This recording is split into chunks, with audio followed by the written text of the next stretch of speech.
Nietemin, die ander saakie waaroor ek vinnig wil gesels is die Springbok slot beseringssituasie op die oomblik.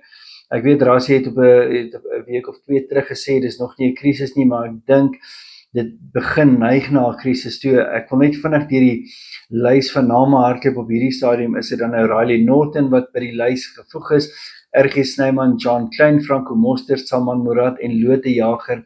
Daar is almal spelers wat nie vir die toets teen Engeland in ag geneem kon word nie weens beserings.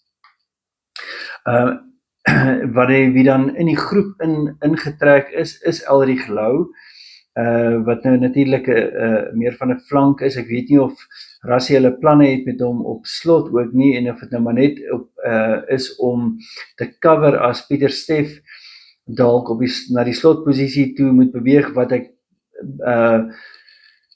ek dink gaan gebeur tydens die toets teen Engeland in elk geval. Ek dink Eben Etzebeth sal na 50 minute of so afkom en Pieter Steff behoort dan in daai slotposisie in te skuif.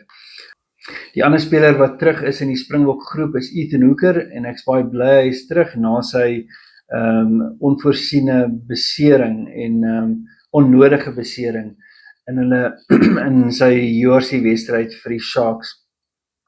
Die enigste wat kan 'n mens sê positiewe of 'n silwer randjie op hierdie stadium van die donker wol is dat ons vir die volgende 3 Saterdae is ons wedstryde teen Engeland, Skotland en Wallis.